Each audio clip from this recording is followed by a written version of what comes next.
Hare Krishna, ¿cómo estamos? Buenas noches. Bueno, gusto verlos a los que ya estamos conectados. O no verlos, no los estoy viendo.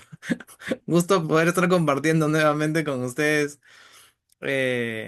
esta primera conferencia del año 2025, ¿no? Y con un tema súper interesante que tiene pues que ver con todo el tema del futuro, del presente, ¿no? Incluso también del pasado, ¿no?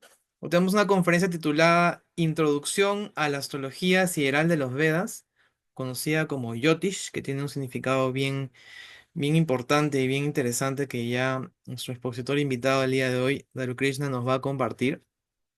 Pero antes de empezar y de presentarlo, les quiero comentar un poquito la dinámica de esta noche, ¿no? Primero, Daru obviamente va a compartir la información respecto al tema de hoy. Y al finalizar, vamos a hacer dos cosas, ¿no? Por un lado, las preguntas que pudieran tener asociadas al tema, obviamente.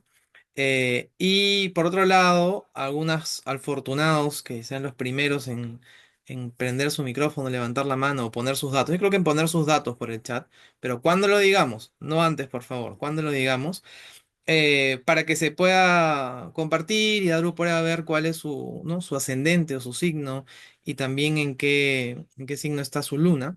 Y para eso, ¿qué se requiere saber? Fecha de nacimiento, ¿no?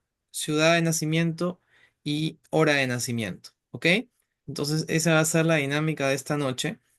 Y bueno, quien va a compartir hoy día la información, a Daru lo conozco ya desde qué año, desde el año 2014 en Védica, cuando estaba ya en Barranco, cuando llevé mi primera formación en Ayurveda, ¿no? Tratamientos clínicos en Ayurveda, y de ahí pues ya para adelante, ¿no? Temas de astrología y bueno, ya otras cosas asociadas.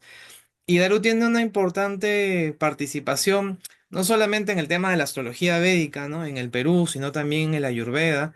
Ya tal vez en otra ocasión hagamos una entrevista para que nos cuente toda esta larga historia. Y en diferentes ciencias védicas, ¿no? Y también obviamente el Bhakti Yoga, que es el yoga supremo, y todo esto pues a través de, como ya la mayoría de ustedes saben, que siguen a Védica como Yavana pues de los Shastras védicos, ¿verdad? De la conciencia de Krishna y demás. Entonces, preparen pues lápiz y papel para que puedan anotar toda la información de esta noche. También esto se está grabando y se va a colgar en el fanpage de Yaubana, de Facebook, en Yaubana Perú. Y lo vamos a compartir, el link también, apenas esté colgado, en el grupo de WhatsApp de conferencias. Muy bien. Entonces a ver, vamos a poner acá como host a Daru. Listo, ahí te pasé la invitación para host. Y comenzamos entonces con esta primera conferencia de 2025 y le damos la bienvenida y el agradecimiento a Daru Krishna. Adelante, Daru.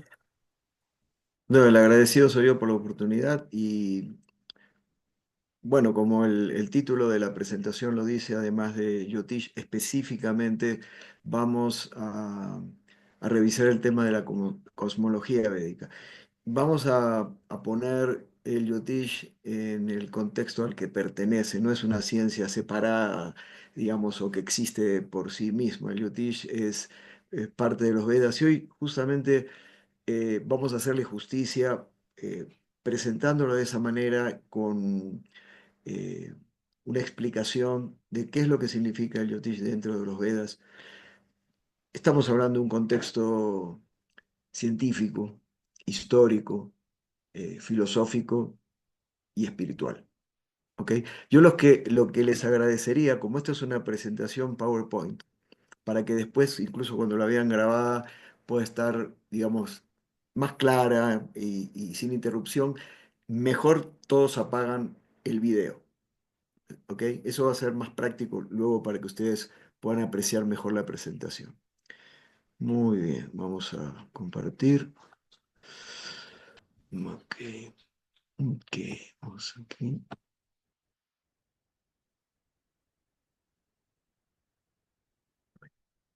Muy bien, entonces bienvenidos al mundo, al maravilloso mundo del Yotish, la astrología de los Vedas, considerada la más sofisticada de todas las ciencias y llamada el ojo de los Vedas. El Yotish significa luz, literalmente, pero significa esa luz que nos ilumina y sobre todo que nos ilumina con conocimiento acerca de las influencias que los astros ejercen sobre la vida del ser humano. Ahora, en los Vedas eh, tenemos una serie, una lista que vamos a presentar ahora de ciencias muy avanzadas. Tenemos astronomía, cosmogonía. A diferencia de la cosmología, la cosmogonía incluye al ser viviente dentro del universo. La cosmología solo estudia el universo de una manera, digamos, impersonal, mientras que la cosmogonía incluye lo más importante que hay en el universo, que en realidad es la vida, la existencia. Física, eh, la física en los Vedas recibe el nombre de Sankhya. Luego tenemos química, metafísica, matemáticas, ingeniería, arquitectura, aeronáutica, los vimanas. O sea, nadie puede, digamos, mencionar, por ejemplo, en historias, en registros, algo que no existe. Entonces, la palabra vimana significa nave, avión. Y es toda una ciencia, la ciencia de la aeronáutica en los Vedas. Significa que las naves existían desde tiempos inmemoriales. Y la medicina, que en este caso se trata de la Ayurveda. El mayor privilegio, dice Julius Robert Oppenheimer, que se volvió más conocido con la película que se estrenó el año pasado, ¿no? Y es más o menos a la par con Einstein, uno de los científicos más prominentes del siglo XX. El mayor privilegio que puede ostentar este siglo, podría haber elegido tantas cosas, ¿no?, que pasaron en el siglo XX, pero para él, sobre cualquier siglo anterior, es el tener los Vedas al alcance de todos. Muy bien, ¿qué es lo que fue que le permitió al mundo occidental desarrollarse científica y tecnológicamente? Cada vez que yo hago esa pregunta a quien se la hago y en cualquier audiencia, nunca recibo una respuesta. Acá tenemos la respuesta. Los números que llegaron a Europa, ¿desde dónde? Desde la India, y que reemplazaron a los números romanos. En el año 800 después de Cristo, el matemático árabe, como sea que se haya llamado, escribió un manuscrito basado en textos sánscritos sobre el sistema de los números que utilizamos hoy en día. Esto fue llevado por comerciantes a Europa y traducido al latín. Allí se confundió la traducción árabe con la fuente original y se consideró que el origen era árabe, por eso se llaman números arábigos, pero en realidad los números vienen de la cultura védica. Recién en el siglo XVI este sistema matemático se estableció en Europa. ¿Y qué sucedió? Bueno, a partir de ahí recién el ser humano pudo desarrollarse científica y tecnológicamente en el occidente. Los números romanos nos sirven para este tipo de asuntos. Ahora, esta es una afirmación que contradice obviamente aquello que nos enseñaron en el colegio, que contradice la historia convencional, y es que hace miles de años la ciencia, la astronomía, o sea, todas estas ciencias importantes de la civilización humana se encontraban plenamente desarrolladas en la sociedad humana en diversas partes del planeta. Claro, es un poco atrevido decir esto, por ejemplo, hoy en día, dentro de lo que es el mundo académico, pero hay muestras, hay registros. Por ejemplo, aquí tenemos uno de los templos védicos, digamos, que se conservan hasta hoy, antiguos, que se conservan bastante bien hasta hoy en día. Pero qué interesante es que este templo védico no está en India, está en Camboya. Y Camboya no es que es un país limítrofe con la India, tiene una buena distancia. Claro, la historia védica nos cuenta que en el pasado, en realidad, el ser humano compartía una sola cultura que estaba diseminada por todo el planeta. Y lo que vamos a hacer a continuación es tratar de demostrar este principio.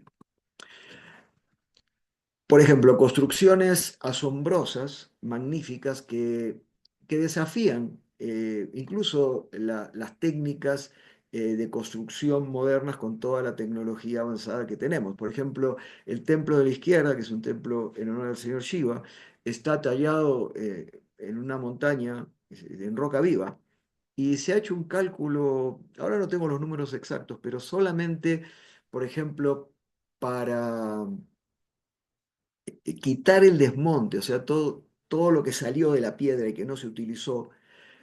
No me acuerdo cuántos camiones, así como 100 camiones todos los días, no sé por cuántos años se hubiesen necesitado. Por eso digo, ciertas construcciones del pasado desafían incluso la tecnología y todo el avance que tenemos hoy en día con todas las máquinas, etcétera, ¿no? Entonces, podríamos mostrar en realidad escenas de de este tipo de construcción, pero que no solo encontramos en la India. O sea, encontramos en Egipto y de una manera muy similar, fíjense ustedes, por ejemplo, las fotos en donde aparecen construcciones pre-incas. Yo vivo muy cerca de Cusco, vivo en Pisac, en el Valle Sagrado, y, y, bueno, hay registros de que cuando los españoles llegaron y le preguntaron a los incas, ¿cómo ustedes hicieron esto? Los incas le dijeron a los españoles, no tenemos la menor idea quién hizo esto ni cuándo. Obviamente estas son construcciones que tienen miles de años y no tienen nada que ver con los incas, pero miren la similitud, por ejemplo, entre estas construcciones pre-incas y las construcciones egipcias. Miren los cráneos alargados pre-incas y egipcios. Y miren las pirámides, por ejemplo, o sea, los templos en forma de pirámides en México, Bali, y también eh, que existe una arquitectura muy parecida de construcción de templos eh, en el sur de India. Y luego tenemos la suástica, ¿no? Pues el hecho de que este señor Hitler la haya utilizado para sus fines no le quita lo sagrado y no le quita lo universal. En realidad la suástica ha existido prácticamente en todas las culturas antiguas y es un yantra, en realidad es un símbolo de prosperidad, es un símbolo auspicioso. Y lo que vemos aquí en Perú es un huaco que tiene como 1000 años, o más de 1000 años antes de Cristo. Como ustedes ven, creo que está en un museo, no recuerdo ahora el museo en el que se encuentra, pero todavía se conserva. Entonces, como vemos, existen muchos elementos que muestran que es cierto lo que la historia védica nos cuenta, de que hace miles de años el mundo estaba conectado a través de una cultura universal. Ya que tenemos otras construcciones megalíticas de esta zona. Y esto es algo que me sorprendió por cuando estuve en el año 1994 caminando por los Himalayas, específicamente por Nepal, la similitud de los tejidos de esa zona con los tejidos, por ejemplo, de esta zona del Cusco. En realidad prácticamente no se pueden distinguir uno del otro. Y también me sorprendió ver muchas postales de una montaña icónica en Nepal llamada Machu Picchu. Increíble. Muy bien, y también el uso de los yantras. Por ejemplo, bueno, dentro de la tradición védica hay innumerables yantras, y hay yantras planetarios. Este es el yantra, por ejemplo, el Shri Yantra de Lakshmi. Y aquí, en esta zona, desde el lugar en el que estoy hablando, es muy común. Incluso yo tengo en mi balcón está, digamos, la baranda del balcón tiene tres chacanas, ¿no?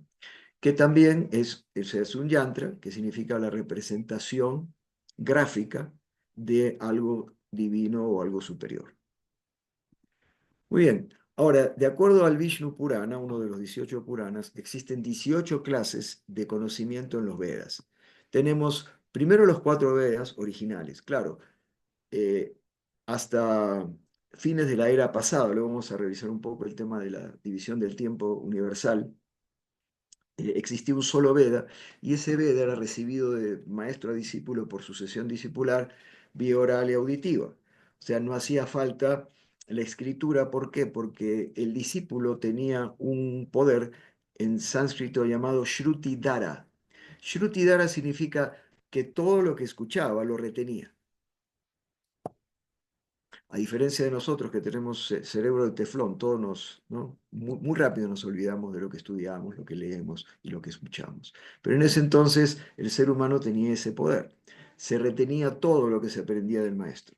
Pero empieza esta era de Cali, ese poder, como muchos otros, se pierde y es necesario registrar el conocimiento védico. Vyasadeva, que se considera un avatar, es llamado la encarnación literaria de la divinidad, divide el Veda en cuatro: Rig, Yajur, Sama y Atharva, no confundir con Ayurveda, que luego vamos a ver qué parte de los Vedas es. Y al ver que eso no es suficiente para brindar el conocimiento védico a la gente de esta era, compila el quinto Veda. Ahora vamos a ver las partes, ¿no? A- los cuatro Vedas tienen seis Vedangas o ramas de los Vedas, que en realidad están destinadas a comprender el conocimiento védico. Primero tenemos Siksha, fonética; dos, Chandas, es la métrica; tres, Vyakarana, la gramática; tenemos Nirupta, etimología; Yotish, astronomía y astrología; Kalpa, rituales. Y luego tenemos los Upavedas y tratados filosóficos. Primero tenemos el Mimamsha, que son los análisis filosóficos; Nyaya, técnicas de la lógica; Dharma Shastra, religiosidad; Purana, son historias con profundas enseñanzas filosóficas y espirituales. Lo que está en azul quiere decir que es lo más importante de un lado y del otro. El Ayurveda, medicina integral; el Dhanurveda, ciencia militar; 7, Gandharva Veda, música, canto y danza; 8, Artha Shastra, economía. Como vemos, no hay absolutamente nada, ninguna ciencia que falte dentro de la cultura y la tradición de los Vedas para que el ser humano pueda vivir en este mundo material de una manera civilizada, de una manera ordenada, próspera, al mismo tiempo que cultiva su autorrealización, que se considera en realidad lo más importante. Ahora, el Yotish, el Ayurveda y el Yoga son tres ciencias hermanas que provienen de la misma fuente, los Vedas, y que trabajan en armonía para darnos los beneficios de sus conocimientos y prácticas de acuerdo a nuestras necesidades físicas, mentales y espirituales particulares. ¿Por qué? Porque todo es personalizado. Por ejemplo, ¿cuál es la característica de la Ayurveda? Que lo que es néctar para una persona puede ser veneno para la otra. Hay un estudio increíble que se hizo en Israel hace unos años, médico-científico, titulado ¿Por qué los alimentos saludables no son buenos para todo el mundo? Y la conclusión fue una conclusión ayurvédica, porque todos tenemos una constitución diferente y por lo tanto, vuelvo a decir, esa máxima ayurvédica tan importante, lo que es néctar para una persona puede ser veneno para la otra. El yoga o la práctica del yoga también debe ser personalizada.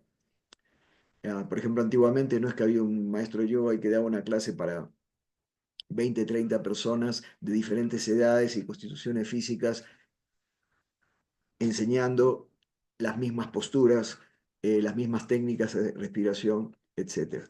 Entonces, y también en el pasado, los brahmanas, o sea, la clase intelectual, sacerdotal, eh, quien sea que practicaba, por ejemplo, una de estas ciencias, una de estas tres ciencias, tenía que también conocer las otras. Incluso, como vamos a ver luego, Hipócrates, que es el padre de la medicina moderna, llegó a decir que un médico que no sabe astrología no es completo como médico.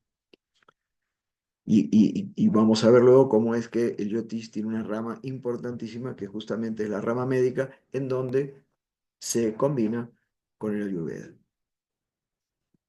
Ahora, al Yotish se lo conoce también como la ciencia del karma. Yo he escrito y publicado un libro de Yotish, ya creo que va a tener 11 años en su primera edición, y elegí ese nombre, la ciencia del karma, la ciencia del destino, porque de eso se trata el Yotish. Debido a que se basa en el principio del karma, la ley de acción y reacción o causa y efecto. Establece que lo que vivimos actualmente es el resultado de nuestras actividades y decisiones en vidas previas. O sea, al final, como vamos a ver luego en las próximas diapositivas, somos el arquitecto de nuestro propio destino. Ahora, eh, el término karma, incluso ahora el término karma lo podemos encontrar hasta en la RAE, o sea, en el diccionario de la Real Academia Española, y se volvió algo tan común, ¿no? A veces a mí me dio gracia encontrar, por ejemplo, una vez recuerdo en la portada de un periódico, ¿no? Estaba caminando por la calle, en un kiosco había un periódico muy grande, el titular decía El karma de los penales, un partido de fútbol y alguien habrá pateado un penal afuera, ¿qué habrá pasado? Pero ¿cómo es que, o sea, hasta ahora la gente en general entiende de que hay un elemento más allá de la habilidad, por ejemplo, en este caso que puede tener un jugador, que tiene que ver con el destino? O recuerdo también en el gobierno de este señor Humala que había todo un conflicto familiar, ¿no? Entonces, un periodista entrevista al primer ministro y le dice, ¿y usted qué opina de lo que está pasando con la familia del presidente? Bueno, es el karma familiar, esa fue su respuesta. Bueno, hay un entendimiento de que definitivamente existe algo como el karma o el destino, ley de acción o reacción. Pero en realidad eso no significa que hay una comprensión real de lo que quiere decir o de lo que significa el karma. Y cuando hablamos de astrología tenemos que tener esto muy en claro. ¿Por qué? Porque no tenemos el karma de un árbol que está ahí sin poder moverse. Nosotros nacimos, existimos dentro de un cierto espacio en el que nos podemos mover, que significa que podemos hacer esfuerzos, tomar decisiones. Por ejemplo, el compilador de los Vedas, Vyasadeva, dice que si, por ejemplo, el destino nos da un campo fértil en el que puede crecer cualquier cosa, pero nosotros no ponemos la semilla, o sea, no sembramos la semilla, no quitamos la mala hierba, no regamos la planta, no va a crecer nada. Entonces, al final la vida es una combinación de destino y decisiones, destino y libre albedrío. Ahora, el ejemplo del arquero es muy ilustrativo para entender la naturaleza real del karma. Por ejemplo, el arquero acaba de lanzar una flecha, la cual por lo tanto ya no puede recobrar. O sea, ya el efecto, lo que sea que haya pasado con esa flecha, no se puede cambiar. Él está a punto de lanzar la siguiente y tiene unas cuantas más en la aljaba que lleva en su espalda. Ahora, la flecha que lanzó representa el Prabhavda Karma. ¿Qué es lo que aparece en la carta astral? Es el karma que ya fructificó. Es, por ejemplo, el país en el que nacimos, la familia en la que nacimos, si nacimos hombre, mujer, los talentos, las dificultades, en fin, ese es el Prabhavada Karma. Y eso en realidad no se puede cambiar. Eh, Algunas cosas eh, solo por gracia divina se pueden modificar dentro de este karma. Ahora, la flecha que se dispone a lanzar representa el Kriyamana Karma.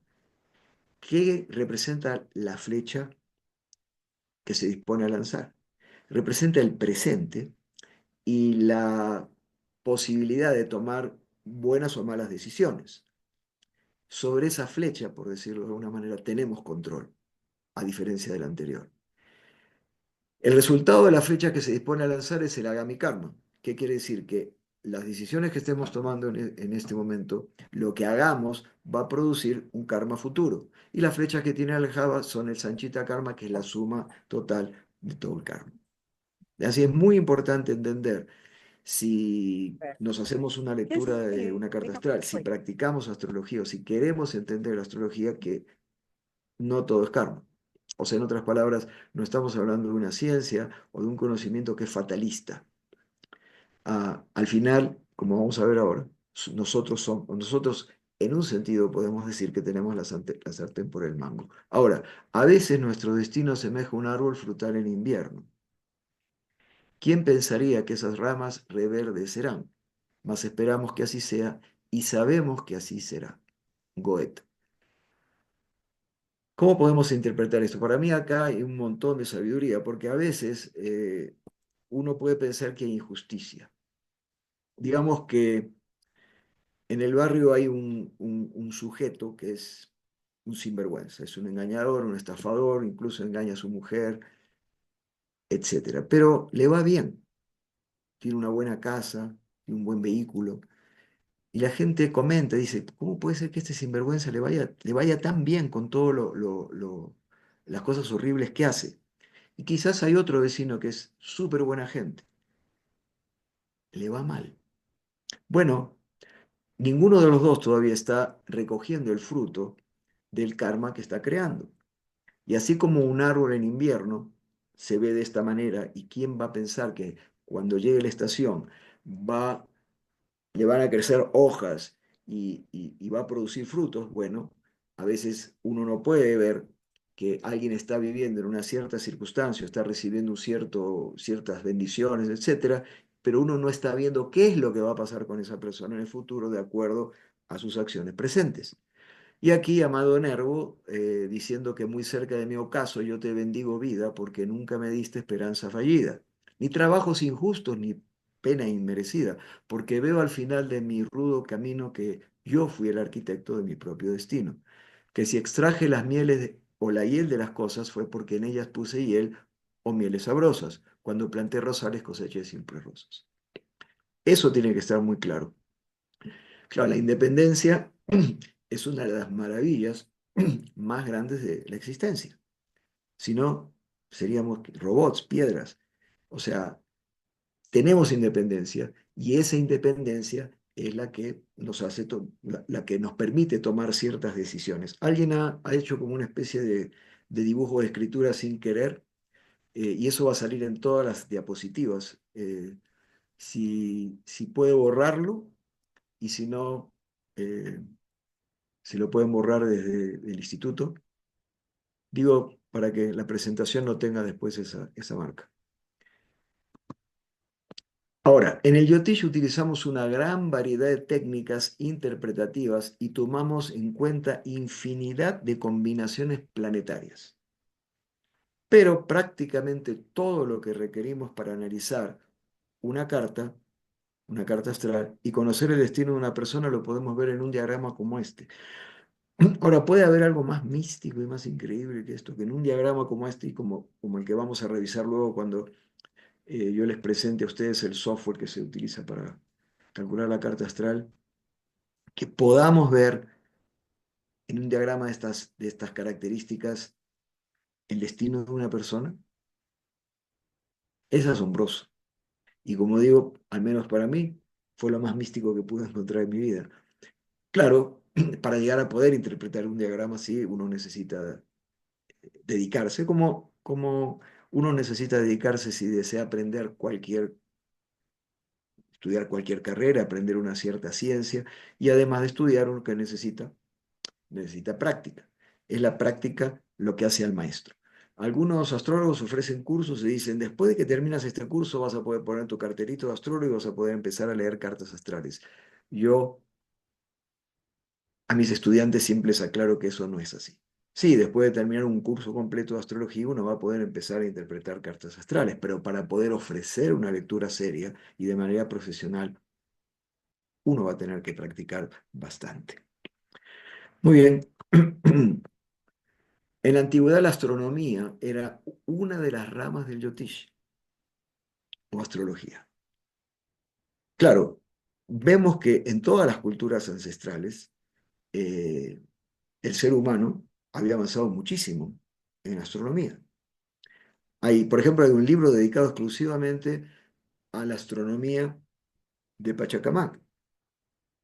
Y se sabe que se utilizaba para fines prácticos, para construcción de templos, para construcción de hogares, para determinar los días favorables, para comenzar algo importante, para un matrimonio, para un viaje, para sembrar, para cosechar, etcétera. Es decir, en la antigüedad al ser humano no le interesaba saber astronomía simplemente para conocer las órbitas de los planetas, las distancias, si eso no les daba una idea de la influencia sobre sus vidas. Y es por eso que la astronomía tenía esa función, servía la astrología. La servía para las cartas astrales, pero también para la segunda rama, yo considero más importante de la astrología, que es la astrología electiva, que justamente se trata de elegir los momentos apropiados para llevar a cabo actividades importantes. Ahora, Este es un tema crucial para entender la diferencia entre, no se pudo sacar esa línea, ¿verdad? Bueno, en fin, vivamos con ella. Am, Creo que la tú lo diferencia puedes, fundamental, creo que tú lo puedes, discúlpame, Daru, creo que tú lo puedes sacar como sí. estás como host, yo no puedo, no puedo borrarlo. Ah, tú te deshostificaste. Sí, te lo di todo, te di todo de host a ti, me olvidé de ponerte como que co-host. ¿Y cómo? No sé cómo hacerlo. A ver, ¿me ayudas? ¿A la canal? ¿Cómo se borra acá? Ahora te digo. Me parece que es acá en More, en tres puntitos, y hay un Sí. whiteboard, o, ¿no? Aquí, reset to default debería ser. Y reset to default. Y de pasada puedes mutear a UPN, porque Amiga, alguien ahí hizo una liñita, de repente si la hizo puedes hacer la otra. No sé quién habrá sido. no sé, pero bueno, no importa, O de no, repente se puede, es fácil trazar la línea y no borrarla. Pero bueno, la verdad es que no hay no, problema. sí, ya dejamos así. Sigamos. ¿Qué vamos a hacer? Muy bien. Entonces, este es un tema crucial porque establece la diferencia entre el yotish y la astrología moderna, occidental, llamada tropical. eh, y explica este tema por qué al final uno encuentra que pertenece a otro signo. Y es algo que yo, antes de toda lectura, de toda sesión que ofrezco, tengo que explicar. Claro, tengo que explicar de una manera concisa, breve, pero y bien concisa, para no tomar tanto tiempo de la sesión, pero es necesario para comprender lo que acabo de explicar. Desde hace tiempo los astrónomos han visto que los astrólogos occidentales utilizan un zodíaco que se encuentra desfasado por el paso del tiempo.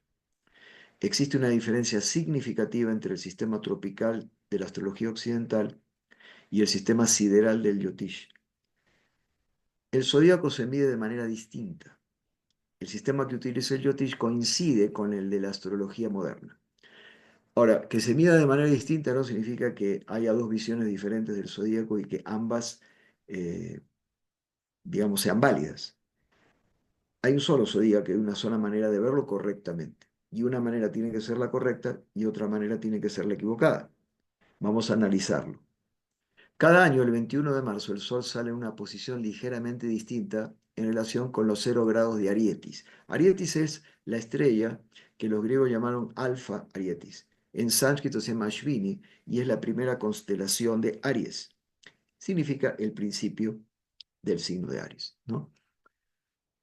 O sea, la primera constelación del zodíaco, el cual se mueve lentamente hacia atrás 1 grado cada 72 años. ¿Qué quiere decir esto? El zodíaco se mueve 1 grado cada 72 años alejándose del equinoccio, o sea, del 21 de marzo. En la época de los griegos, el sol salía el 21 de marzo en Arietis, o sea, en otras palabras, entraba en Aries el 21 de marzo.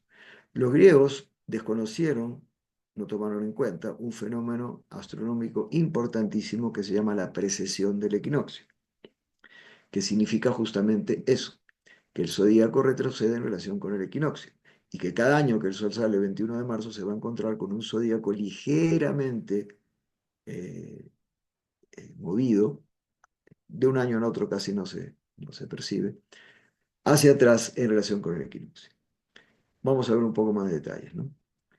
Claro, a los 72 años se aleja 1 grado entero. Esto significa que cada 72 años el Sol tarda un día más en entrar al signo de Aries.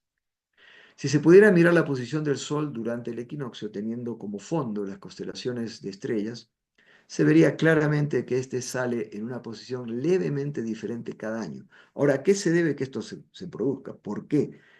Eh, lo que vemos en este gráfico, que parece que la Tierra estuviese cortada por el medio, ese en realidad es el plano ecuatorial, o sea, es el ecuador celestial, o la línea ecuatorial proyectada hacia la esfera celestial, que, como ven, toca la eclíptica en dos partes. Quiere decir que toca el recorrido, ¿verdad?, del Sol en dos partes. Entonces, cuando el Sol toca ese punto de intersección llamado equinoccio, el día y la noche son iguales.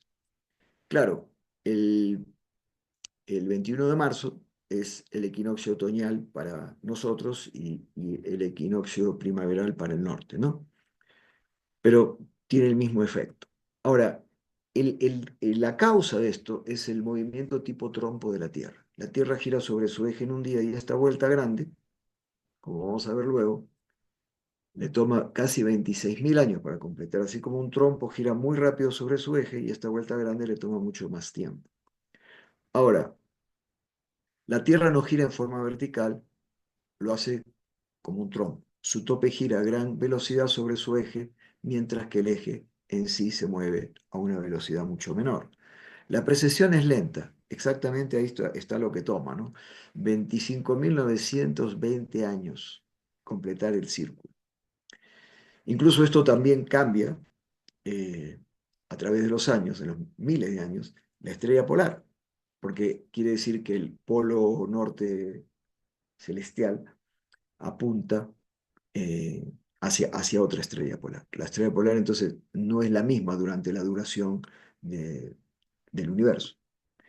Acá tenemos otro gráfico. Entonces, ahí está el zodíaco, la eclíptica lo surca por el medio, ¿no? Y el zodíaco mide 9 grados hacia el norte y 9 hacia el sur de la eclíptica, 18 grados. Lo que nos interesa, o sea, las constelaciones, que son los signos que ejercen una influencia sobre nosotros, son las que se encuentran dentro de la franja zodiacal. Y, y la línea, y la otra línea, es el ecuador celestial, o sea, es la línea ecuatorial proyectada hacia la esfera celestial. Y como ustedes ven, se toca en dos puntos que son los equinoccios. Ahora, si la Tierra gira como trompo, quiere decir que esos, digamos, vamos a decir, el ecuador proyectado hacia la esfera celestial se va moviendo. Y al irse moviendo, va a ir cambiando su posición en el zodíaco. O sea, el equinoccio va siempre a suceder en el mismo día, pero no va a suceder en el mismo lugar del zodíaco. ¿Cuál es el efecto de la precesión del equinoccio? El más importante que causa es que el paso del Sol y de los demás planetas por los signos cambian de forma regular y progresiva. Y aunque estamos mostrándolo desde el punto de vista del Sol, este desfase se produce en todas las posiciones planetarias, en el signo ascendente y en la posición de los planetas en los signos, no solamente en el signo solar. A consecuencia de esto, en los últimos 2000 años, el cambio ha producido un desfase de 24 grados. Esto significa casi un signo entero de diferencia. Y en 400 y pico de años va a ser un signo entero de diferencia. Debido a este movimiento, la posición de los equinoccios en relación con las estrellas varía constantemente, haciendo que el zodíaco se mueva hacia atrás. Hace poco menos de 2000 años, cuando la astrología occidental estaba en sus comienzos, el equinoccio del 21 de marzo coincidió con el grado cero de Ashvini, Arietis. Y entonces los dos zodíacos, el zodíaco sideral védico, o sea, el real, y el tropical eran idénticos. Ahí no había ninguna diferencia. Astronómicamente, el Sol se encuentra en el primer grado del zodíaco cuando ingresa a la constelación Ashvini. O sea, en otras palabras, los signos son constelaciones. Esos espacios de 30 grados tienen que coincidir con las constelaciones, que son las que le dan a los signos sus cualidades y características. Pero el primer grado del zodíaco tropical u occidental se establece durante el equinoccio del 21 de marzo, que va cambiando en relación con las estrellas y por lo tanto con los signos. Debido a esta diferencia con el paso de los siglos, el Sol no se encuentra en el signo de Aries entre el 21 de marzo y el 22 de abril, sino entre el 13 de abril y el 13 de mayo. El mismo desfase existe en la posición del signo ascendente y de los demás astros en la carta astral. Ahora, hoy en día hay una manera muy fácil, ahora lo vamos a ver, de comprobar esto, como que no deja duda alguna. Claro, eh, cuando yo estaba estudiando bien profundamente el tema, cómo sucedió esto y, y el efecto, y sobre todo la opinión de los científicos, astrónomos, encontré un libro de dos científicos franceses, físicos, titulado Desenmascarando. Y en este libro los científicos pretendían desenmascarar o mostrar que la astrología y muchas otras prácticas eran pseudociencias. Y lo lograron en la mayoría de los casos. Ahora, para demostrar que la astrología es una pseudociencia, presentaron el tema de, de cómo la astrología no tiene en cuenta la precesión del equinoccio y que los signos, el principio y el final de los signos está desfasado. Claro, no investigaron a fondo, porque si hubieran encontrado que existe un sistema de astrología, que es el Yotish, que sí considera la precesión del equinoccio y que jamás, digamos, calculó el zodíaco tomando en cuenta un fenómeno que se produce entre el Sol y la Tierra. Sideral significa que todo se calcula entre la Tierra y las estrellas, y eso nunca cambia, eso siempre es correcto.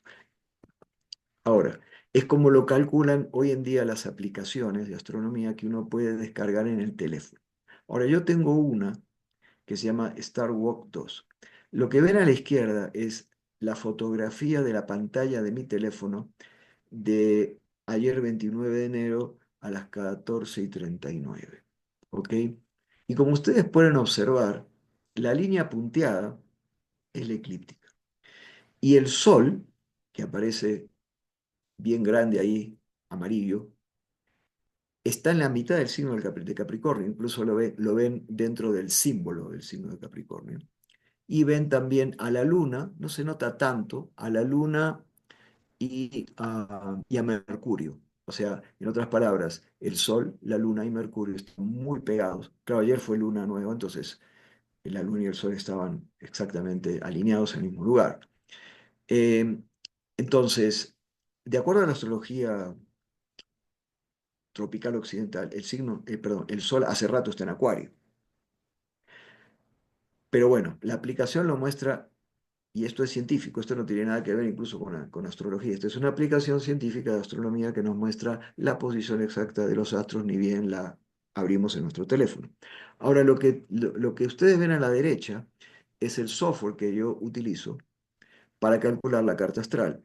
Y a las 2:39, a la misma hora que revisé la aplicación, el Sol aparece en los 15 grados 58, un poquito más allá de la mitad del signo de Capricornio, la Luna aparece en los 19 grados de Capricornio y Mercurio en los 8 grados de Capricornio. La fecha está marcada abajo, 29 de enero 2025, la misma hora. Ahora, esto es una prueba irrefutable. Entonces, no estamos hablando acá de diferencias de opinión o porque estamos practicando otro sistema de astrología, entonces tenemos otra visión del zodíaco. No, tenemos la visión del zodíaco real, no una visión desfasada que le pertenece, podríamos decir, al remoto pasado. Entonces, en el 70-80% de los casos, el signo solar va a pasar al signo anterior. ¿Ok? Claro, lo vamos a ver cómo eh, se creó, digamos, otra irregularidad. Yo cuando yo ofrezco una lectura de carta astral, explico que existen dos irregularidades en la astrología moderna. Una es el desfase del zodíaco que acabamos de ver y de comprobar, y otra es el hecho de haberle atribuido al signo solar la importancia máxima y exclusiva cuando en realidad no la tiene. Algo que incluso es nuevo en la astrología occidental, viene del siglo pasado, un arreglo que los astrólogos han hecho para que la gente, sabiendo solo su fecha de nacimiento, pueda leer un horóscopo. Eso lo vamos a revisar más adelante. Hasta hace no mucho tiempo, los astrónomos occidentales no tenían idea de la gran distancia entre el Sol y la Tierra y de muchas otras cosas. Ptolomeo, el astrónomo greco-egipcio más destacado de su época, quien además era astrólogo, químico, geógrafo y matemático, estuvo muy lejos de estimar dicha distancia, así como también el tamaño del sistema solar. Sin embargo, desde el pasado, desde el remoto pasado, los Vedas ofrecieron información astronómica de la ciencia que la ciencia occidental obtuvo recientemente gracias a tecnologías avanzadas. Pero lo más asombroso, y les cuento que a mí esto me asombró muchísimo cuando lo descubrí, es que además de la exactitud de las cifras, algunas de estas cifras se dan en múltiplos de 108, que es un número místico. Muchos de ustedes deben saber, es el número de las cuentas para la meditación en mantras, ¿no? En el Rig Veda se dice que eh, ¿cuál es el diámetro del Sol? ¿Cómo lo calculamos el diámetro del Sol? Bueno, hay que multiplicar el diámetro de la Tierra por 108. El diámetro de la Tierra es 12.800 kilómetros, multiplicado por 108, 108 no da esa suma, 1.382.400 kilómetros. Y que la distancia entre la Tierra y el Sol es el diámetro del Sol, o sea, esa suma, ese número, multiplicado por 108 que nos da 149.300.000 kilómetros, digamos. Ahora, ¿qué dice la astronomía moderna? Que el diámetro del Sol tiene 1.400.000 kilómetros y que la distancia entre la Tierra y el Sol es 149.600.000 kilómetros. Claro, la distancia no siempre es exacta, varía un poco por el cambio de órbita, ciertas cuestiones, pero esto pertenece, por ejemplo, no solamente en el Rig Veda, también en el Surya Siddhanta. El Rig Veda es uno de los cuatro Vedas principales, ¿no? Pero el Surya Siddhanta se considera el tratado astronómico más antiguo que existe y ni siquiera es de esta era de Kali, o sea, es de más de 1.000.000 de años. O sea, es de la segunda era de las cuatro. Estamos en la cuarta. Luego vamos a ver la duración de cada una.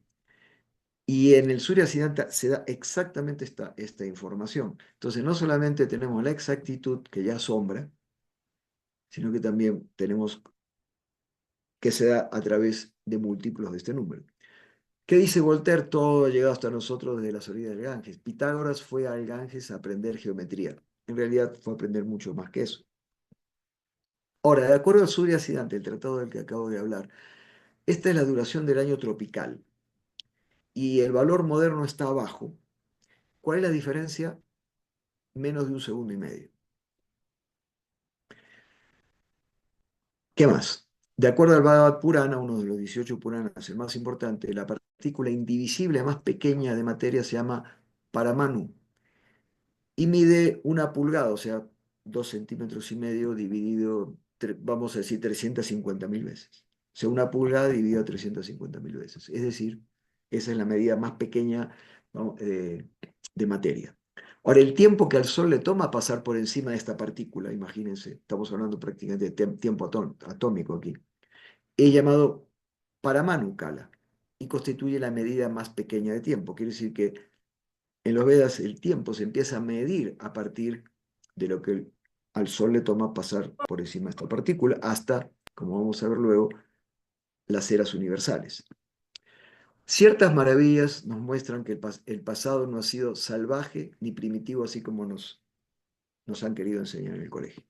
Esto cambia las cosas porque podemos ver de dónde realmente proviene la verdadera sabiduría y definitivamente no proviene de esta era. Esta era es muy avanzada en lo material, alucinantemente avanzada, diríamos. Se han llegado a manipular los elementos de la naturaleza de una manera asombrosa, la tecnología, las comunicaciones, el transporte, etcétera, pero se ha dejado de lado por mucho tiempo lo más importante, la autorrealización y lo que se debe hacer para obtener la experiencia de la felicidad verdadera. Yo recuerdo cuando era chico, adolescente, por ejemplo, no sé a qué edad aprendí que existía algo como el estrés. El yoga es parte esencial de esta sabiduría ancestral, gracias a su filosofía trascendental, al mismo tiempo útil para optimizar nuestra calidad de vida. Ahora, ¿cómo definimos el tiempo? Por ejemplo, porque al final, en gran parte, la astrología se basa en esto.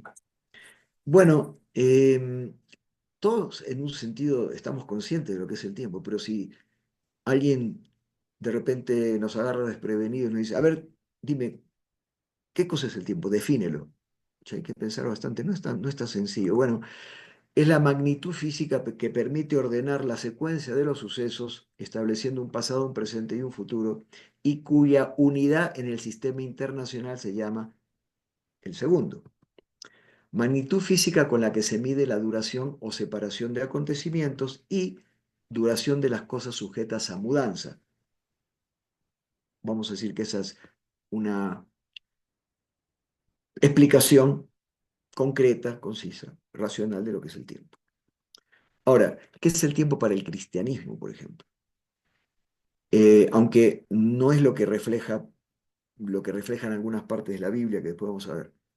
Es lineal el tiempo, único e irrepetible. Se origina con la creación y termina el día del juicio final, cuando no habrá más tiempo y Dios separará a lo justo de los pecadores.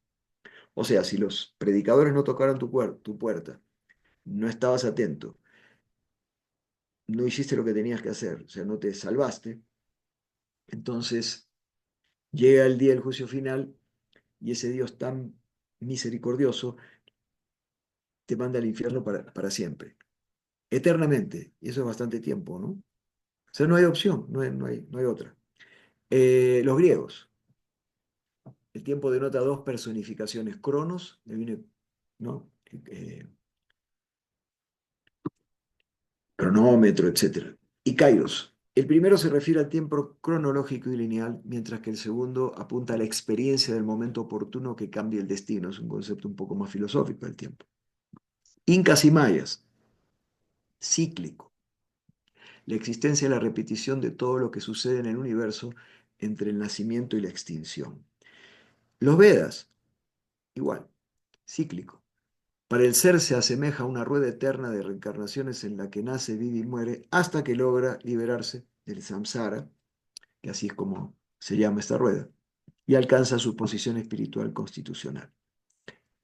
En realidad, toda ciencia védica, al final, y eso se explica en el Bhagavad Gita, Krishna dice, a través de los Vedas yo soy lo que desea ser conocido. A pesar de que hay ciencias védicas, vimos la lista anteriormente, incluyendo la Ayurveda e incluso incluyendo el Jyotish, tratan de temas materiales, el propósito último es entender al ser y su propósito en la vida. Todo el tiempo, de acuerdo a la tradición judía cristiana, lineal, pasado, presente y futuro. De acuerdo a los Vedas, pero también culturas ancestrales.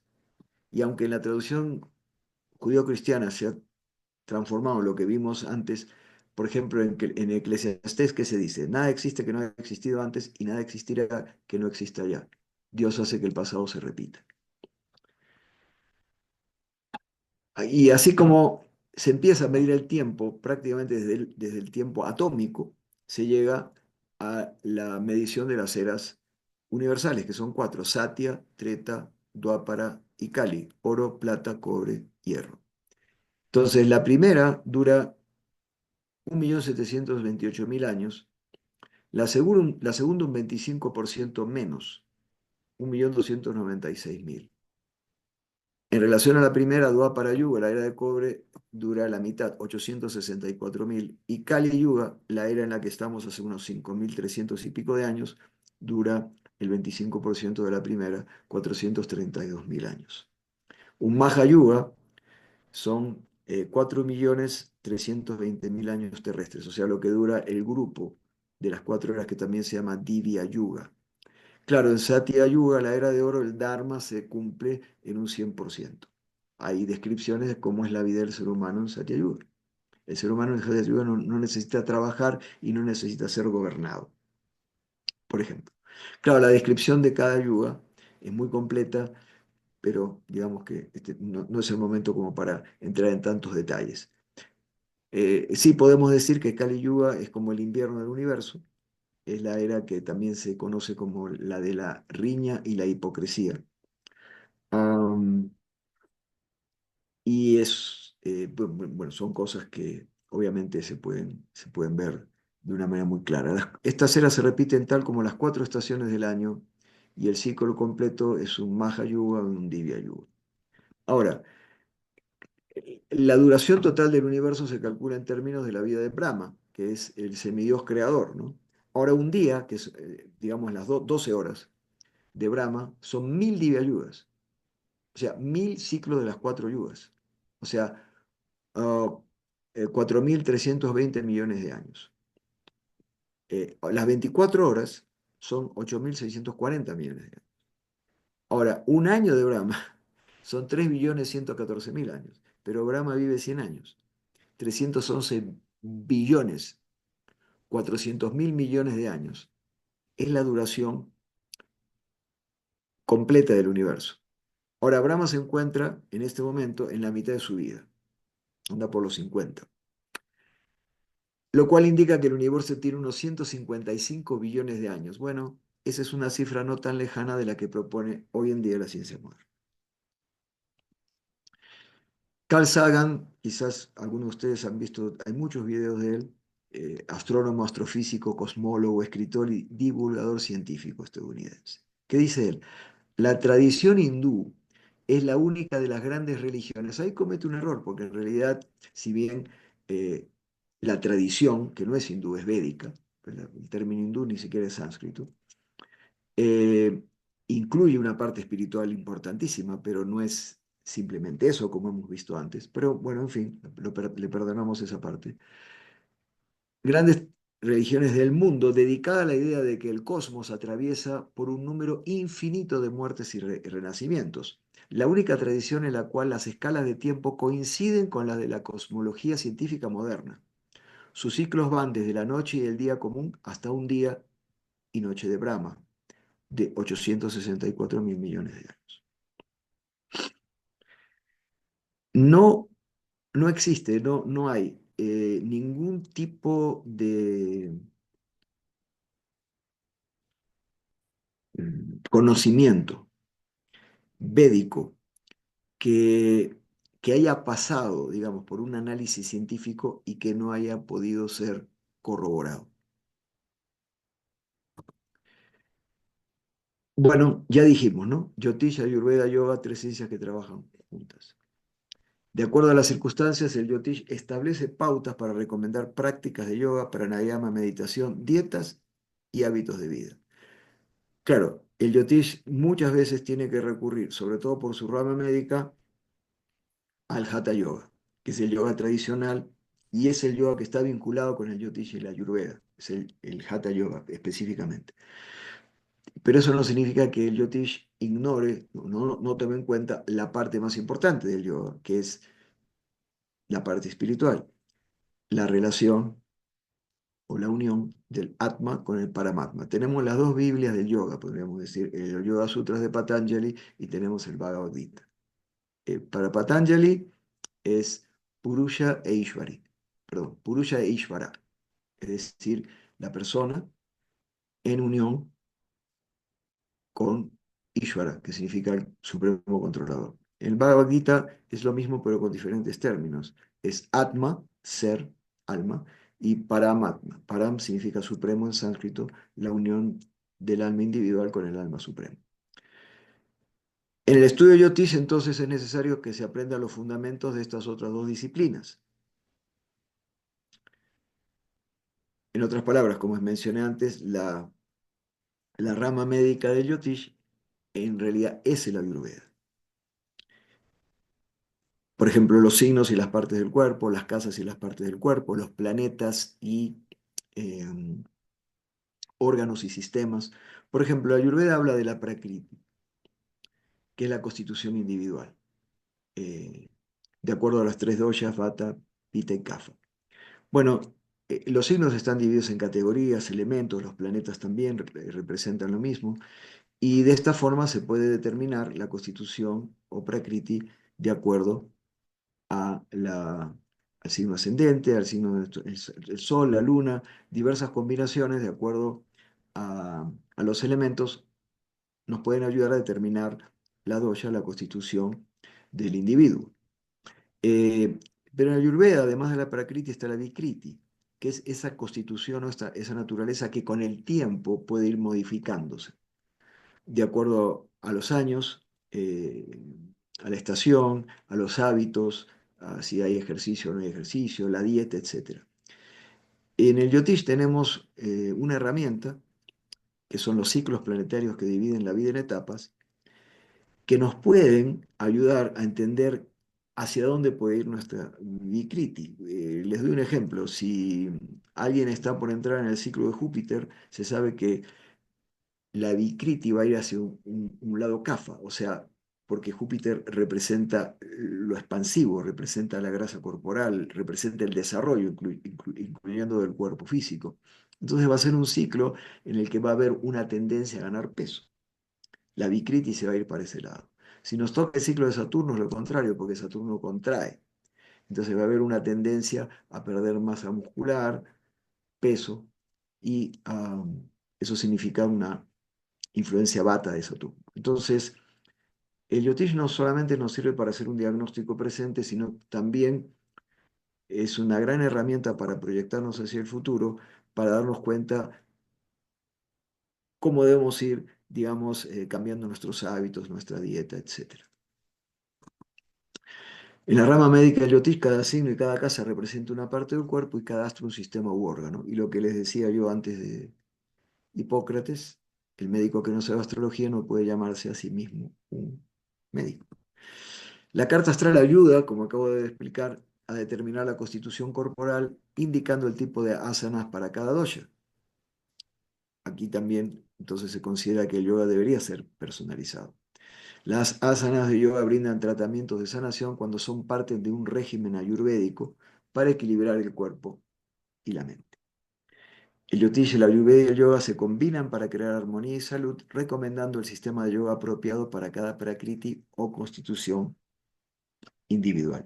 Y por supuesto, eh, el yotish, así como la ayurveda y el yoga, no consideran, por ejemplo, que sea el cerebro la fuente de las emociones, del pensar, sentir y desear. Consideran que el cerebro es una máquina maravillosa, pero una máquina al fin, y que es la mente el operador, por decirlo de alguna manera. Pero ese es un tema ya muy, muy, muy profundo y es fascinante también cómo estas tres ciencias eh, nos ayudan a determinar las diferencias, cómo es que primero, sea lo más burdo, es el cuerpo físico. eh, Podemos vivir principalmente en ese plano. Luego tenemos los sentidos, que son superiores al cuerpo, y luego tenemos la mente, que es el centro de los sentidos y es superior a ellos, pero superior a la mente es la inteligencia, el poder del discernimiento. Y muy superior a la inteligencia y completamente trascendental es el ser. Y así se describe al ser como el pasajero en la carroza del cuerpo, eh, siendo los cinco caballos que jalan esta carroza los cinco sentidos. La inteligencia es el conductor y las riendas la mente. Ahora, ya yendo directamente al tema de la carta, luego de esta introducción, esta es una fotografía del software. Hay una variedad de software para hacer los cálculos. Hasta el año 80 y creo que fue, si no me equivoco, año 85, 86, pudimos tener acceso al primer software, que en esa época era lo que se llamaba un floppy, que eran unos unos disquetes negros. Hasta ese entonces teníamos que trabajar mucho para hacer los cálculos manuales de la carta astral y sobre todo para la carta védica, que nos llevaba más tiempo calcular los ciclos planetarios de los que les hablé antes, incluso que la carta misma. Así que o sea, a uno le tomaba más tiempo calcular una carta astral que leerla. Así que fue una bendición poder contar con esta ayuda. Ahora en cuestión de unos minutos uno puede calcular la carta astral de alguien. Y ahora vamos a ver de qué se trata esto. La interpretación de la carta astral es como una fotografía que se le toma al zodíaco en el lugar y momento exacto de nacimiento. Y se observan y analizan 12 signos, 12 casas y 9 astros. Y todo se tiene que ver en su conjunto. Nadie es un signo. Los signos confieren cualidades y las casas representan todas las áreas de la vida del ser humano.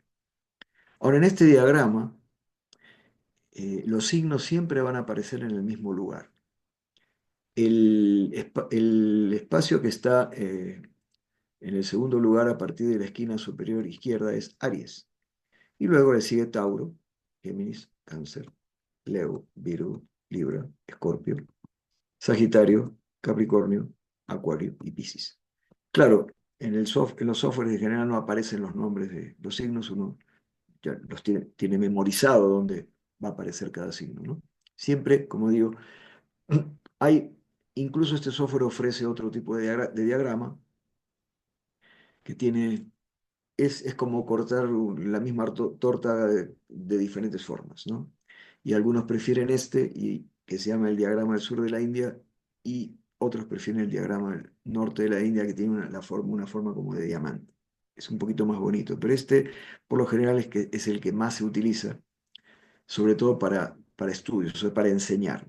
Es el más fácil, digamos, como para comenzar, ¿no? Em, Ahora, por ejemplo, aquí yo hice la carta de hoy 30 de enero de 2025 a las 7 de la tarde en Lima. Eh, y como aquí dice, en esta fotografía salen los signos, o sea, los planetas, las posiciones planetarias en los signos, pero también se pueden determinar las casas. Ahora, vamos a, vamos a decir, digamos, esta es la Tierra, ¿ok? Y el zodíaco es que una franja de constelaciones que nos rodea y constantemente está girando alrededor nuestro. En un día el zodíaco con todos los signos nos da una vuelta completa. Eso significa que siempre va a haber un signo que asciende sobre el horizonte oriental. A las 2 horas asciende el próximo y luego el próximo. Y así sucesivamente los 12 signos van a ocupar ese espacio durante las 24 horas del día. Es el signo ascendente. Ahora, en el Yotish, el signo ascendente es el signo más importante. Y ahora vamos a explicar por qué. Los signos giran todo el tiempo, como acabo de decir, pero las casas, que representan todas las áreas de la vida, siempre están ubicadas alrededor de la Tierra en el mismo lugar. En el este, por donde asciende el signo ascendente, se encuentra la casa número 1. Y la casa número 1 es 1. Por ejemplo, la casa 7, que es la de enfrente, horizonte occidental, es la casa de los demás. 1, sus relaciones. En el medio sí lo que tenemos, la casa 10, la vida pública, es la casa del karma, no el karma en el sentido de acción y reacción, sino karma literalmente significa acción, es la casa de la acción. Eso significa trabajo, vocación. Debajo de la tierra escondida está la casa 4 de la vida interior, opuesta a la casa de la acción. Ahora, eso significa que hay un signo que se va a convertir en la primera casa, que es el ascendente. Pero si la primera casa es 1, significa que ese va a ser el signo que le da a uno sus cualidades y características más importantes. Entonces, es una falacia decir, por ejemplo, soy Capricornio con ascendente Cáncer. Porque es como decir, mi signo solar es Capricornio, y eso considerando que el Sol uno lo ubica en el lugar correcto, y como ascendente tengo Cáncer. Porque es una falacia, porque, primero, el Sol está un mes entero en un signo, todo tiene una lectura, perfecto. Pero vuelvo a decir, es el signo que ocupa la primera casa, que es la persona, el signo que le va a dar a la persona las cualidades y características más importantes. Por ejemplo, en este caso, hoy a las 7 de la tarde, el signo AS significa, o sea, los planetas aparecen con las dos primeras letras de sus nombres en inglés. Y AS significa ascendente. ¿Qué significa? Que Cáncer fue el ascendente a las 7. Y Cáncer entonces se vuelve la casa 1. Es la persona en la carta. Por ejemplo, Capricornio va a ser la casa 7, 1, 7. Entonces, esta persona en la casa de las relaciones, si es que alguien nació hoy a las 7, tiene a Mercurio y al Sol en la casa de la interacción, en la casa de las relaciones. Eso tiene una interpretación. Entonces, ¿qué sucede? Que el planeta más importante para el Yotish no es el Sol, es la Luna. Todo es importante, todo tiene una lectura. Pero ¿por qué la Luna viene antes que el Sol? Porque la Luna representa la vida interior, es la mente. La facultad de pensar, sentir y desear. Todo empieza a partir de ahí. El Sol representa la vitalidad, representa la vida pública, el reconocimiento, representa cosas muy importantes pero que son secundarias al lado de lo que la Luna representa. Entonces, primero tenemos el signo ascendente y después tenemos el signo lunar. Por ejemplo, acá la Luna está en Acuario. Entonces decimos, en este caso, que esta es una persona cáncer con la Luna en Acuario. Ahí empieza la lectura de la carta astral. Por ejemplo, es una persona que nace bajo un signo de agua muy sensible, pero muy entregado porque cáncer es el signo del pecho, y un signo de aire, muy profundo y pensante, muy racional, pero también profundo, que es Acuario. Un signo de agua, un signo de aire. Tenemos un equilibrio ahí. Un signo móvil, un signo fijo. De esa manera uno inicia la lectura de la carta astral. Y después viene todo lo demás. Por ejemplo, para un cáncer la luna juega un papel doble, porque además de ser el astro más importante, independientemente del ascendente que uno tenga, la luna es el regente del signo de cáncer. Si la persona hubiese nacido una media hora, un poco menos, después de las 7 hubiese sido ascendente Leo. Entonces su representante, ahí es el Sol. Entonces aquí la luna está en la casa 8. Entonces el lugar a donde se va el representante de uno en la carta, o sea, las áreas que representan la casa, digamos, en la que se encuentra el representante de uno, van a ser áreas de trabajo y de mucho interés de uno. Muy bien, ahora, en la parte de la derecha es muy importante, donde dice Lagna, por ejemplo, acá. Lagna en sánscrito significa el signo ascendente. Claro, el signo ascendente cambia cada 2 horas, ¿no? Por eso los 12 signos pasan por ese espacio de la casa número uno durante las 24 horas por día. Entonces aquí tenemos que el Lagna es, digamos, está a los 23 grados del signo de Cáncer y Nakshatra significa constelación. Los signos, como dijimos, están hechos de constelaciones y cada cierto grupo de constelaciones le dan a un signo sus características y cualidades generales. Pero eso significa que cada signo está dividido en secciones de acuerdo a las constelaciones que eh, las ocupan, ¿no? Am, pero ¿cuál es la constelación más importante de todas?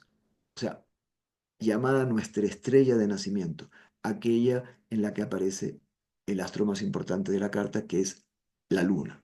Por ejemplo, ahí la luna está, ahí el nombre de las constelaciones está abreviado. La luna, Moon, aparece en una constelación que se llama Danishta, que es de Marte.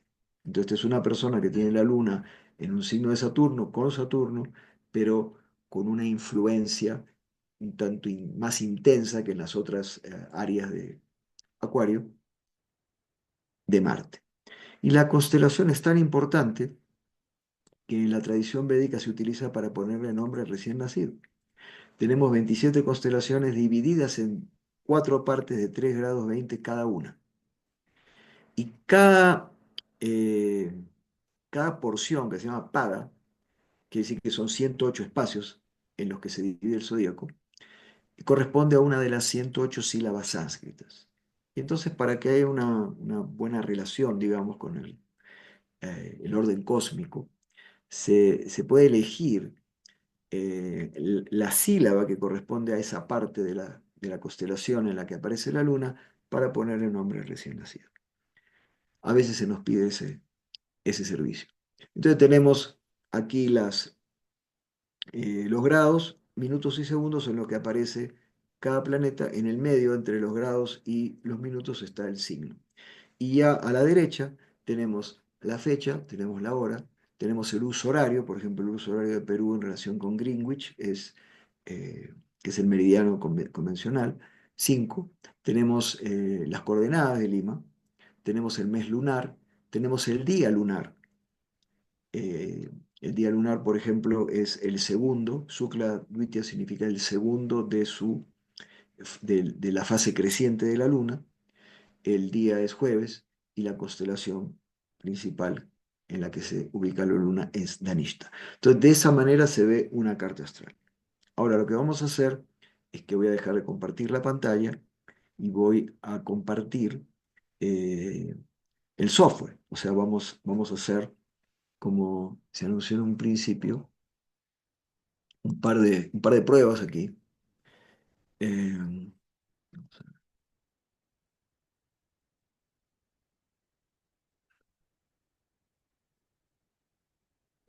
ok, entonces, compartir de nuevo. Vamos a ver, está. Ok, muy bien. Lo que estoy compartiendo ahora es, este software se llama Jagannath Hora y es una especie de ofrenda que un grupo de astrólogos en India hizo a la comunidad astrológica mundial. Y digo que es una ofrenda porque en realidad yo recuerdo los primeros software completos que salieron costaban muchísimo dinero, algunos costaban hasta $300. Y esto creo que salió, ya tiene eso, quizás 25 años o más, de manera totalmente gratuita se puede descargar de la página de ellos y es el software que nosotros utilizamos en Védica para dictar los cursos. O sea, enseñamos cómo descargarlo, cómo personalizarlo y cómo utilizarlo luego, obviamente, de haber explorado ciertas cosas básicas, elementales del Yotish, ¿no? Las bases. Muy bien, entonces podemos hacer una prueba, como se anunció al principio, si me dan, alguien me da su fecha, su hora. Sí, estoy atento. Ahí está, ya comenzaron a poner todavía. Bueno, ya, yo ya puedo, les voy a mostrar acá cómo se utiliza digamos, la pantalla, ¿no? Que aparece para calcular la carta astral. Ya, ¿cuál sería la primera entonces? Ah, ya. Voy al chat. Sí, Ya, Araceli, 2 de octubre de ya, mil ya. novecientos Sí, así va a setenta. ser mejor. Así va a ser Ajá. mejor que Yo me te lo ayudo. dictes. Sí, Sí, mejor. es Ok. 2 de octubre Sí, de 1970 sí. a las 7:30 AM. Araceli, ¿en qué ciudad le faltó decir? Ahorita lo voy a decir. En Lima. Lima, listo, gracias, Araceli. Qué gracia. Ya. No, perdón. Cometí un error. Un momentito. Es que, un ratito. Vamos a hacerlo de nuevo, disculpen. Paso lo ven de nuevo. ¿Octubre qué era? 2 de octubre de mil Sí. novecientos setenta Sí. 7:30 AM, Lima. Este programa se puede personalizar, por ejemplo, para que cada vez que uno eh, lo abra, aparezca la ciudad, una ciudad que uno quiere, por ejemplo, que abra. El mayor porcentaje de las cartas que yo hago es de Lima, entonces yo lo tengo programado para que abra en Lima. Y si no, yo tengo que modificarlo. El programa tiene una base de datos de miles de ciudades, así que uno pone la ciudad, automáticamente va a poner las coordenadas y el uso horario, pero a pesar de que el programa es perfecto para los cálculos, la base de datos no es perfecta. Por ejemplo, las coordenadas de Lima hay que arreglarlas manualmente y los usos horarios a veces también. Pero bueno, en fin, esos son detalles. Aquí comprobamos, siempre hay que hacer un doble chequeo de que uno ha digitado bien, es 2 de octubre del 70 a las 7:30 de la mañana en Lima, y eso significa que tenemos un ascendente. Recuerden que donde está Sa, que es Saturno, era Aries, ¿ok? Entonces el signo de enfrente es Libra. Están bien al medio del ascendente Libra. Pero ¿qué sucede? Dijimos antes que la luna ocupaba el segundo signo en importancia. Bueno, acá en esta carta no hay un segundo signo en importancia porque la luna también está en Libra. ¿Ok? Así que, ¿qué consideramos en este caso? Que Araceli, que es el nombre, ¿no? Es doble Libra. Claro, Araceli se pudo haber identificado siempre con Libra por el Sol, ¿no? Desde chiquita le dijeron tú eres Libra. Pero como vemos, el Sol no está en Libra, está en Virgo. O sea, justo ella nace con el Sol en la mitad del signo de Virgo, que es la casa número 12. Pero por esas coincidencias del destino resulta que ella es Libra al cuadrado, porque es ascendente Libra y la luna en Libra. No es Libra por lo que le dijeron, porque el Sol no está ahí. En este caso, como digo, es una coincidencia del destino que el signo con el que se identificó siempre, pensando que ahí estaba el Sol, es su signo verdadero. Y además de la luna está Júpiter y Venus. ¿ok? Ahora, lo primero que se ve es a qué categoría pertenece el signo principal. Las categorías ya dicen mucho acerca de los signos. Por ejemplo, tenemos eh, la categoría que divide a los signos por elemento. Por ejemplo, el Libra es un signo de aire. Hay signos de tierra, de fuego, de tierra, de aire y de agua. Y hay signos móviles, fijos y duales. ¿Ok? Ahora, cuando el ascendente pertenece a una categoría móvil, fija o dual, quiere decir que las cuatro casas que forman un cuadrado perfecto en la carta astral se llaman las casas, los pilares de la carta astral, las casas centrales. En astrología occidental le dicen casas angulares, ¿no? Van a pertenecer a la misma categoría. ¿Qué quiero decir? Por ejemplo, la casa uno que es uno, la casa 4 que es la vida interior de uno y el hogar, la casa 7 que son las relaciones de uno, y la casa 10 que es la vida pública de uno.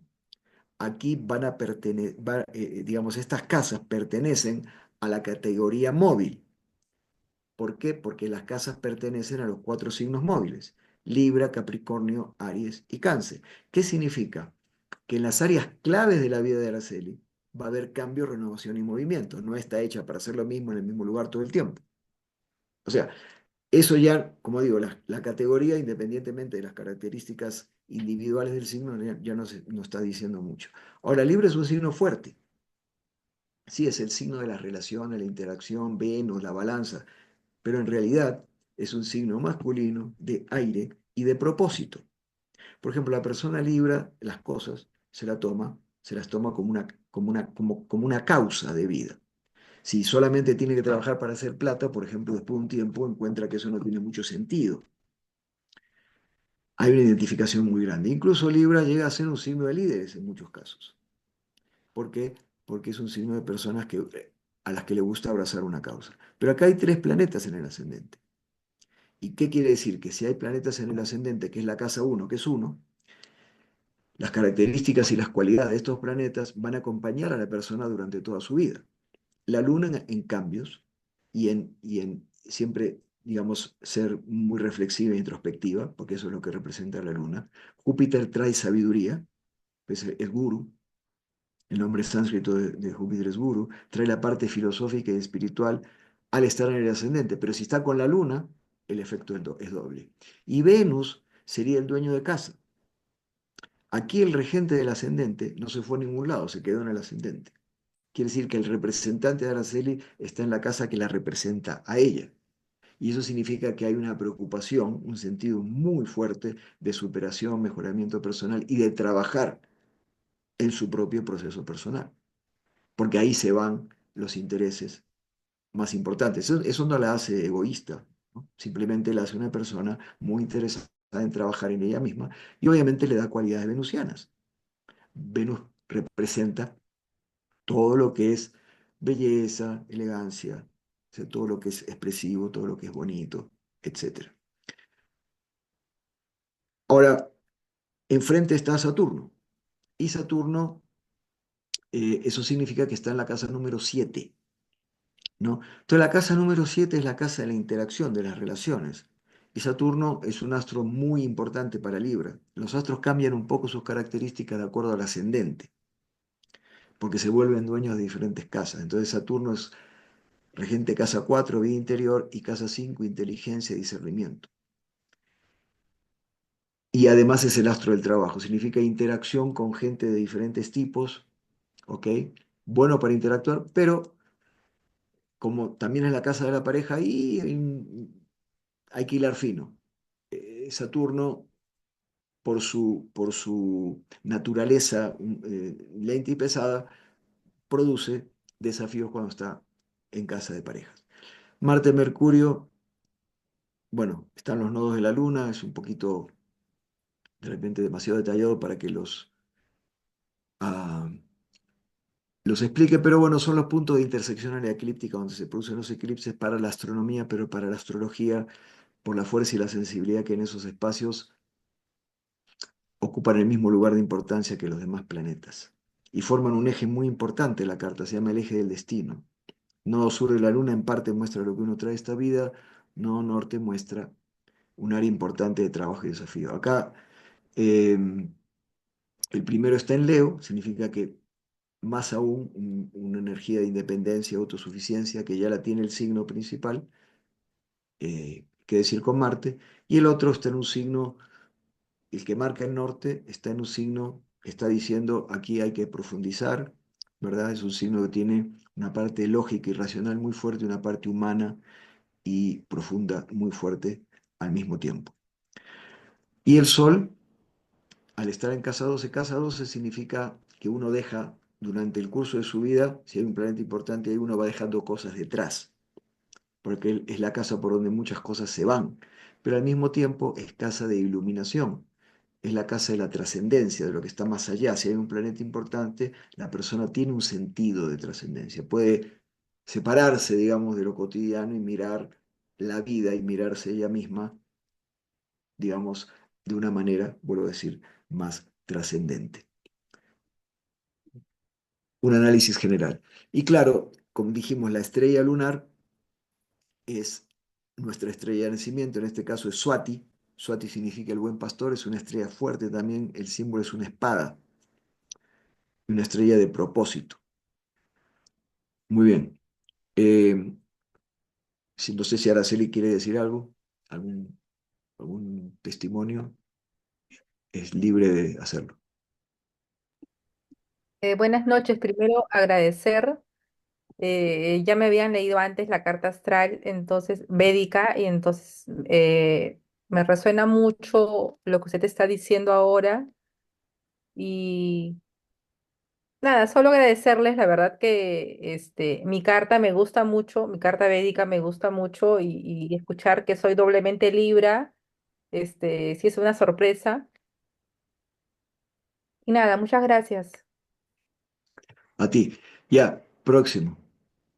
Listo, a ver, tenemos Carmen Rosa, 10 de abril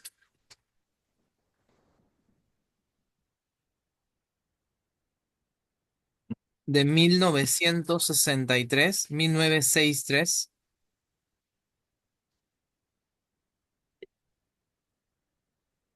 en Lima, Ya.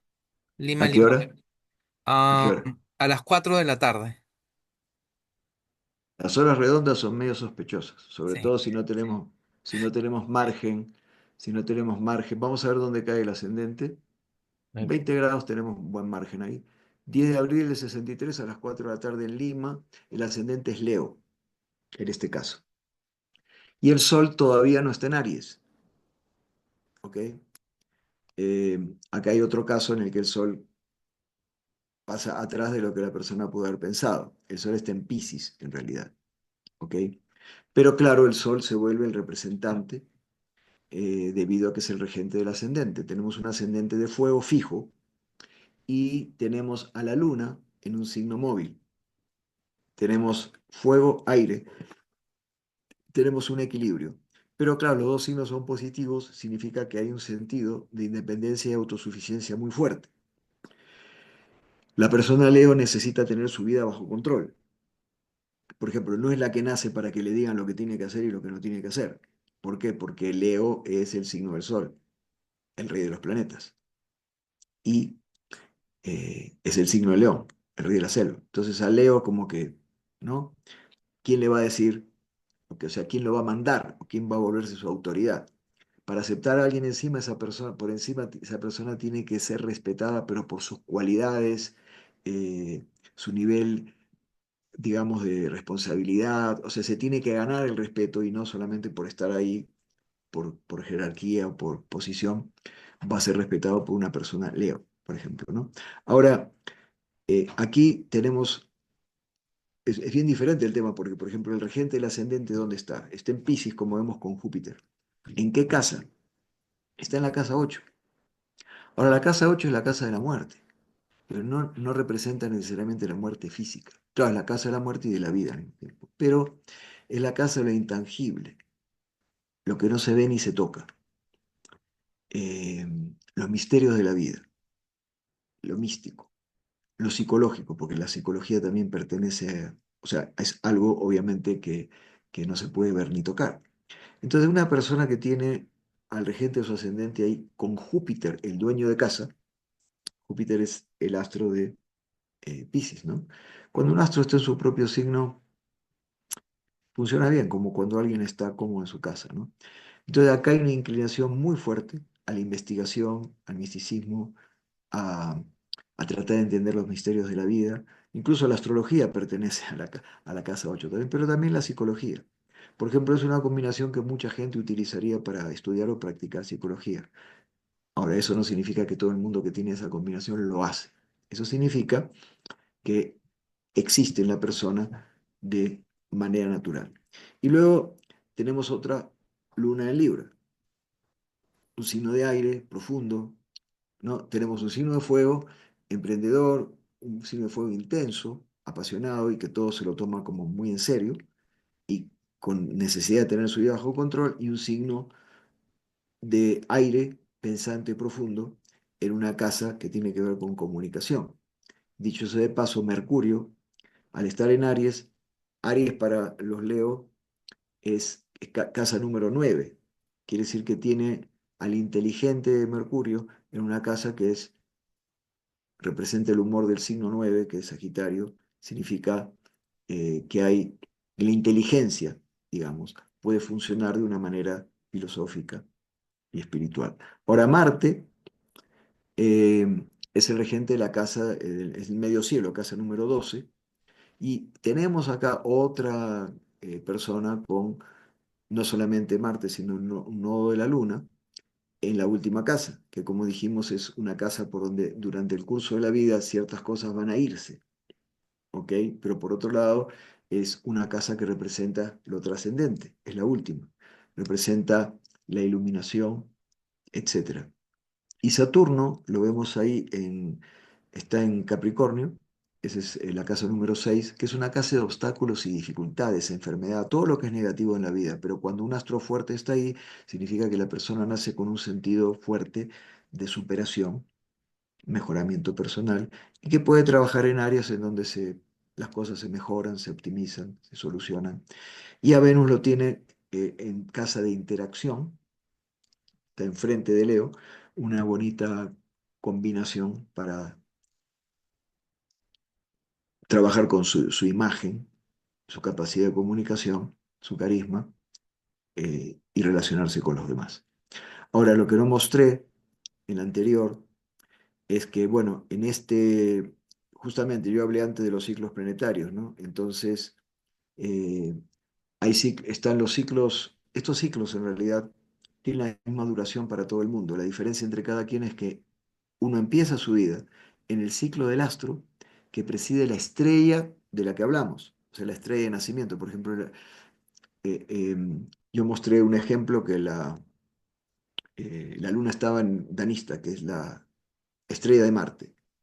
La persona que hubiese nacido hoy quiere decir que su primer ciclo de vida va a ser el ciclo de Marte. Acá la estrella es una estrella del nodo norte de la Luna, quiere decir que aquí eh, la persona nace con el ciclo del nodo norte de la Luna y desde 2018 está en el ciclo del nodo sur de la Luna. Ahora, está al borde de un cambio muy grande en su vida, porque resulta que este año 2025, a partir de la segunda parte, tenemos una hora redonda. Eso significa que pueden haber sido unos minutitos antes o unos minutitos después, pero en estos largos ciclos puede cambiar el principio y el final entre un mes y dos o tres. O sea, tendríamos que hacer como una rectificación de hora de nacimiento para tener el principio y el final de los ciclos de una manera bien puntual. Pero digamos que a partir de la segunda mitad de este año, aproximadamente, empiezan los 20 años de Venus. O sea, sale de un ciclo, de una presencia que es el nodo sur de la Luna, un tanto impredecible, un tanto, sí, impredecible, sutil, irregular, para entrar, que van a terminar los 7 años de ese ciclo y va a empezar los 20 de Venus, que es una presencia mucho más predecible, más firme, sobre todo considerando que Venus es el segundo representante en esta carta. El primero es el Sol por ascendente Leo, y la Luna es tan importante que se dice que ocupa el signo que se vuelve un segundo ascendente. Cuando uno pasa a los 40, todo lo que se ve en la carta desde la Luna se vuelve más importante.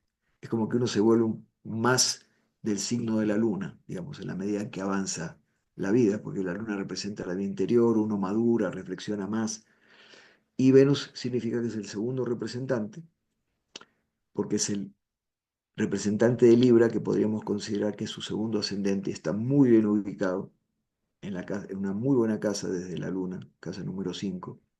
Así que este año es un cambio increíble, a veces entre un ciclo y otro, no necesariamente se producen cambios fuertes en la vida, pero cuando uno sale de un ciclo como del nodo sur de la luna, que está en una casa además de dificultades y por sus características, y va a pasar al ciclo de Venus, definitivamente estamos hablando de un cambio increíble que la persona ya lo puede estar intuyendo. Claro, el primer año de los 20 va a ser un año de transición y después poco a poco va a ir avanzando en un ciclo con una influencia. eh, a nosotros no nos gusta decir que un ciclo es bueno o un ciclo es malo, porque al final todos los ciclos traen para nosotros lo que necesitamos en ese momento, experimentar, aprender, para corregirnos, para corregir el rumbo de nuestra vida, etcétera. Pero yo diría que podríamos decir que van a ser años de oro. ¿Ok? Bueno, ¿qué sigue? Listo, vamos aquí con uno más. Dice Vivi, 23 de marzo de 1984.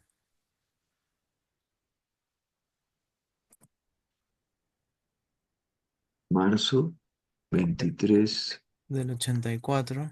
1924. 4, 4 de la mañana en Lima. Otra hora redonda sospechosa. Ok, pero vamos a ver el margen que tenemos acá. Ojalá que tengamos un buen margen.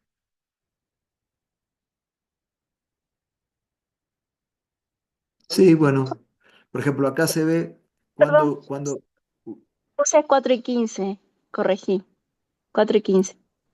entonces estamos mejor todavía, porque estamos más adentro todavía del ascendente, más seguro, más seguro. Estamos bien adentro del ascendente, que en este caso es Acuario.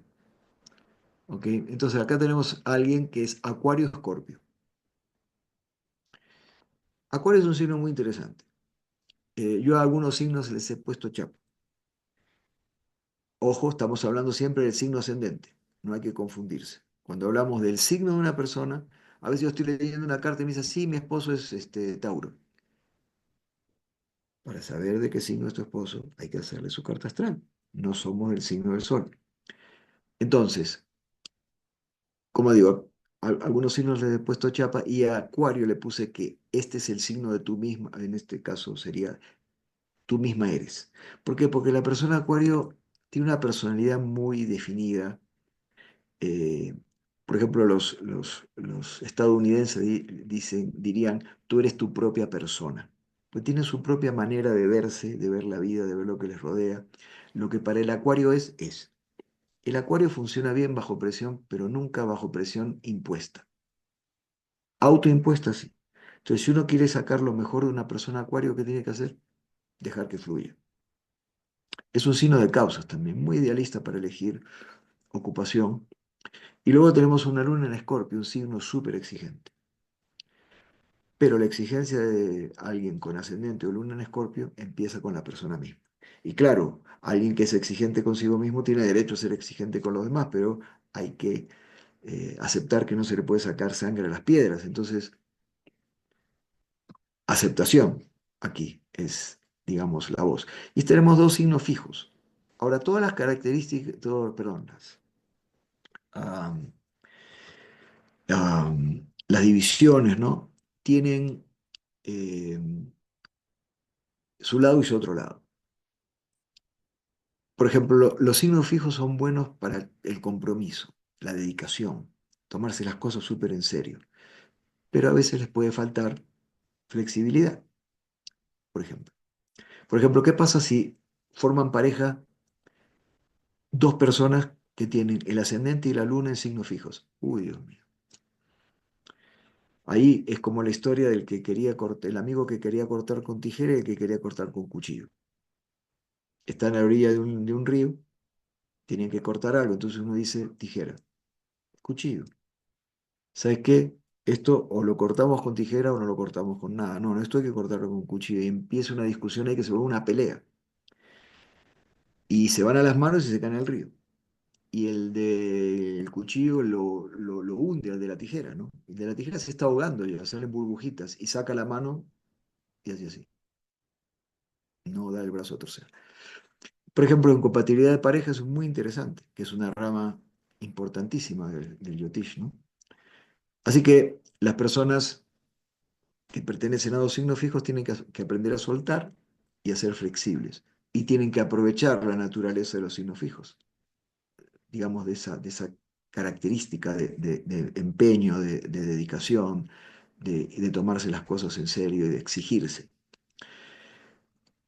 Júpiter está también acá en su propio signo, pero en Sagitario. Y esa es la casa de las oportunidades. Así que si el astro que representa las oportunidades está en su casa, significa que aquí las oportunidades nunca van a faltar. ¿Ok? Ahora, el Sol y Mercurio, ¿dónde aparecen? En casa número 2. Ahora, la casa uno, además de ser uno, es la cabeza. La casa 2 es los pies. Entonces, la casa 2 es esto. Y si tienes a Mercurio, que es el comunicador aquí, estamos hablando de una buena carta para oratoria, con la fuerza del Sol. Pero Venus está en el ascendente. Y como dije antes, de acuerdo al ascendente, los astros toman diferentes características porque se vuelven dueños de diferentes casas. Venus es dueño de casa 4 y de casa 9. Casa 4 vida interior, casa 9 casa del buen destino y la buena fortuna. Tenerlo en el ascendente es como haber nacido con una buena estrella. Y además Venus en el ascendente da carisma como para trabajar con la personalidad. Y los nodos están en una parte muy clave de la casa astral, porque el eje del destino está uniendo aquí la casa de lo que se hace con la casa de lo que se siente, ¿no? Casa 4 con casa 10. Entonces, si ya es idealista Acuario para elegir carrera, qué decir si el eje del destino está entre lo que ella siente y lo que ella hace. El desafío que es ser consecuente con ese idealismo y tener fe de que no se tiene que sacrificar haciendo algo que no le gusta, como mucha gente, por mucho tiempo, sino que puede hacer aquello con lo que se identifica, porque acá hay una gran necesidad de identificarse con la actividad en sí. El resultado tiene que venir como consecuencia de eso. Ese es tu desafío. ¿Estás de acuerdo con eso? Sí, estoy de acuerdo con eso y le has dado a todo. Muchísimas gracias. Perfecto. Un placer. Un Eso, placer. eso demuestra, porque yo no soy psíquico, definitivamente no soy psíquico. Puedo tener un poco de intuición, sensibilidad, pero psíquico no soy. Y yo no te veo, no tengo la menor idea de quién eres. Si lo que te dije coincidió es porque la teoría que se enseña en el Yotish se manifiesta en la vida real de las personas. O sea, este eres tú. ¿Estamos de acuerdo? Bueno, no sé, el moderador, el director de la orquesta acá, ¿qué dice? Si tenemos tiempo para algo más, yo me sujeto a... A ver, la última afortunada, vámonos para Trujillo, pues. Y hay unos anuncios importantes sobre cómo pueden hacer a una lectura bastante más profunda, ¿no? O también de compatibilidad de pareja. Tenemos a Silvia, 27 de marzo de 1990, Ya, a las 9:27 de la mañana en Trujillo. ok.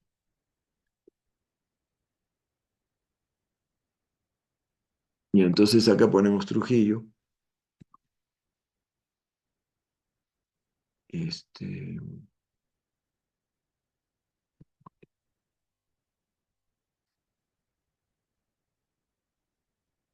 Solo que hay un detalle, y es que, por ejemplo, como dije, qué decir acá tenemos poco margen para el ascendente. Entonces lo que yo tengo que hacer tengo que buscar las coordenadas de Trujillo manualmente. Las coordenadas de Trujillo son 8, 11, 79. Entonces, acá va a haber una diferencia, ¿no? Las coordenadas de Trujillo hay que ponerlo manualmente. 8,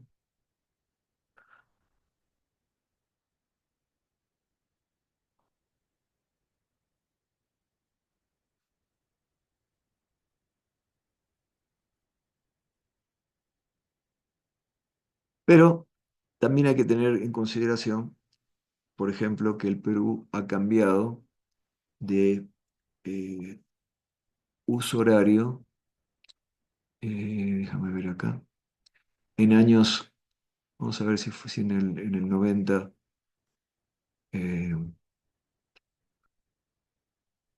hay horario de verano. En los países en los que el horario de verano es regular, el software lo registra, pero en países como Perú, en el que el horario de verano no es regular, no lo registra, ¿no? Entonces hay que hacer un chequeo porque si no estaría, vamos a leer la carta de otra persona. Sí, en el 90 hubo cambio de horario del 1 de enero al 1 de abril. Entonces lo que hay que hacer aquí es, el uso horario ya no es 5, el uso horario hay que cambiarlo a 4. Hubo horario de verano. Eso nunca más, desde aquellas épocas se utilizó. Acá tenemos un ascendente Aries, está en el medio. Solo que el Sol no está en Aries, ¿ok? Porque el Sol entra en Aries recién, como dijimos, el 13 de abril. Entonces el Sol aparece en Piscis, pero hay otra persona acá que tiene lo mismo que el anterior, que por coincidencia del destino, su signo real es Aries, porque es su ascendente. Y la Luna en Piscis, es Aries Piscis, un signo de fuego, de emprendimiento, independencia, autosuficiencia, pero un signo hipersensible. Ahora, uno puede decir cuando aparecen estas cosas en la carta que hay una aparente, que hay una contradicción o una dualidad, pero yo lo que siempre explico es que en realidad lo que hay aquí es un contraste. Y los contrastes no son malos. Acá se pueden aprovechar las dos energías, fuego, energía, emprendimiento, independencia, hipersensibilidad, ¿no? Y es la última constelación del zodíaco con la que está la luna, Rebati. ¿Eso qué quiere decir? Que Luna, Sol y Mercurio en un signo de trascendencia y en la casa de la trascendencia, del más allá, de lo espiritual, de la liberación de las ataduras materiales, mientras que al mismo tiempo hay una energía para hacer las cosas. ¿Por qué? Por ejemplo, acá, ¿cuál es el planeta que rige esta carta? Marte, regente de Aries. ¿Dónde está Marte?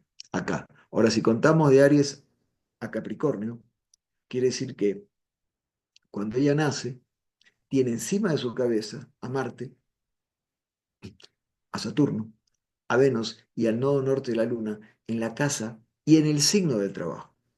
Hay una particularidad con el ascendente Aries. En el ascendente Aries, a diferencia de los otros 11 ascendentes, hay una correspondencia perfecta entre casa y signo. Por ejemplo, la casa 4 es acá, pecho, emoción. Para Aries la casa 4 es cáncer, el signo de la emoción. Casa 7, relaciones. Para Aries, casa 7 es el signo de las relaciones, Libra. Casa 10 es la casa del trabajo.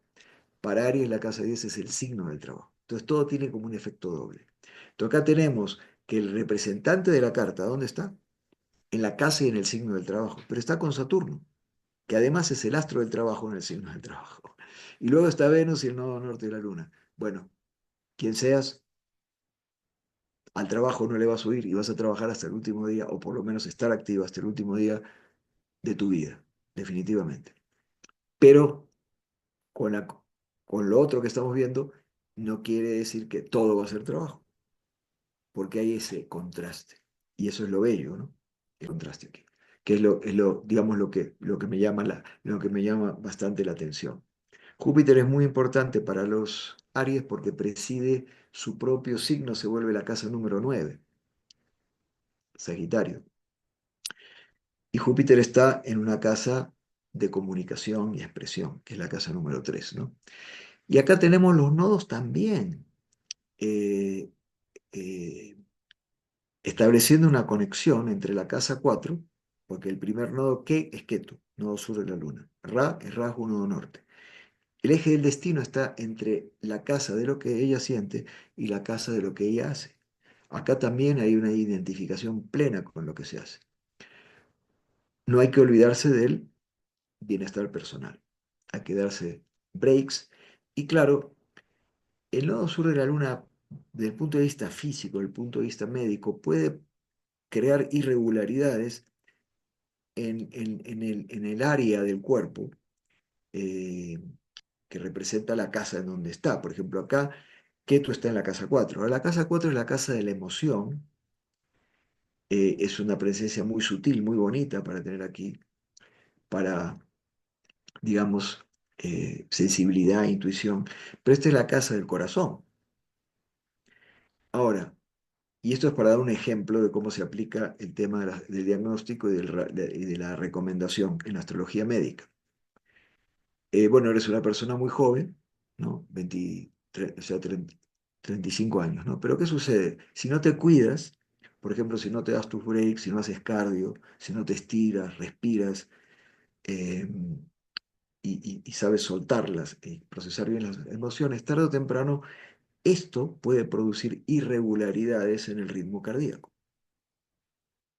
Palpitaciones, arritmias, taquicardia, no un problema originado por el corazón como órgano, sino por cierta tensión y problemas que inicialmente no son muy fáciles de diagnosticar. No necesariamente tendríamos que ver los ciclos planetarios y estudiar un poco esto más al detalle. A una edad de 35 años esto se tiene que haber manifestado, pero sí o sí, una presencia así va a producir ese tipo de irregularidades cardíacas a partir de una cierta edad si no te cuidas. Esa es mi experiencia en ver este tipo de combinación.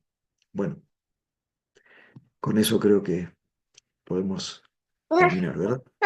Muchas gracias. Así, tal cual, tal cual. Y con esto de la dualidad, es algo que a veces se experimenta un poco de confusión, ¿no? Y sobre el trabajo, pues así, tal cual. Trabajo hasta por gusto. Gracias. Indudablemente, pero cuida esto, cuida Sí, esto. Lo estoy que se tomando nota. recomienda, tres cosas, solo para concluir, porque es muy importante, porque esta recomendación es universal. En situaciones así puede ser una situación creada por otra combinación acá desafiante. Esta es una casa lunar, ¿ok? Pero tú eres de Marte y Marte está mirando por oposición esto. ¿Qué quiere decir? Que tú tienes que trabajar simultáneamente la energía de Marte y de la Luna. Marte es sistema muscular y la Luna es pecho, pero también es respiración. Conclusión, dos herramientas físicas, estirarse, respirar. Yoga, pilates, todo ejercicio que combina el estiramiento con una inhalación y exhalación profunda. Tercera herramienta, meditación, porque esta es la casa de la meditación, pero con un énfasis en meditación en mantras. Si haces eso y te das tus breaks y una buena dieta, eso es manejable. Si te descuidas, algo va a empezar a pasar acá. Bueno, ok. Muchas gracias. Listo. Muchísimas gracias, Daru. Por acá en el chat hemos puesto dos links. Un link sobre lo que trata, bueno, ya un poquito pudieron verlo, pero más a detalle sobre lo que trata una lectura completa de la carta astral. Y también algo muy importante sobre compatibilidad de pareja, pues, ¿no? Y algo, bueno, y el WhatsApp también, donde pueden escribir al 945-668-218. Algo importante a mencionar antes de terminar es que la lectura de cartas astral no necesariamente se hace una vez en la vida, ¿no? Yo me la hice la primera vez, me acuerdo, en el 2015, 14 me parece, pero he tenido que recurrir a Daru varias veces por diferentes motivos, pareja, negocio, cosas legales y etcétera, ¿no? Para ver temas mucho más puntuales o fechas propicias para ciertas cosas, ¿no? Entonces es una herramienta muy interesante que nos sirve a lo largo de la vida, ¿ok? Bueno, le damos muchísimas gracias a Daru Krishna. Ya saben, nos pueden contactar para que puedan tener una lectura completa de carta astral. y vamos a colgarlo en el grupo, ¿no? Por el WhatsApp y también en el fanpage de Giovanna. Gracias Gracias, por, Daru. disculpa, gracias por la oportunidad y también para decirles que nosotros constantemente estamos ofreciendo cursos. ¿Cuándo hay curso? Eh, estamos, yo dicto cursos desde hace 35 años. Eh, Hay un curso que uno puede tomarlo en cualquier momento, que es pura y exclusivamente online, y el mismo curso tiene un formato de clases en vivo, que son los sábados en la mañana, comienza el próximo, son 2 veces por año es el curso con clases en vivo, que lo transmitimos desde Cusco, pero a donde uno se encuentre, va a empezar el 19 de abril. Así que si hay interés por aprender, aprendemos, o mejor dicho, enseñamos Yotis de una manera muy seria y muy académica. Ah, buenísimo. ¿Eso está publicado en las redes de Védica? Sí, el anuncio para el curso del 19 de abril es un poquito antiguo, creo que lo van a volver a publicar, sí, creo que lo van a volver a publicar en estos días. Ok, si no, igual nos pueden escribir y yo le solicito la información a Daru y se los pasamos por el WhatsApp para ayudarlos más rápido. Muchas gracias entonces por tu tiempo, Daru Krishna. Hare Krishna, gracias a todos. Nos vemos. Gracias, saludos y muchas gracias por Muchas gracias. la oportunidad y la atención. A ti, Daru. Hay un favor, Daru. ¿Le das en finalizar grabación o me devuelves el host para ponerle que pause la grabación? Pero, a ver, yo no tengo acá la posibilidad de hacerlo porque solo puedo grabar. Ah, no, sí, yo inicié a grabar, pero solamente dame los 3 puntitos a mí y pon ahí para hacerme host de nuevo. A ver, Ah, ya está ya. ¿listo?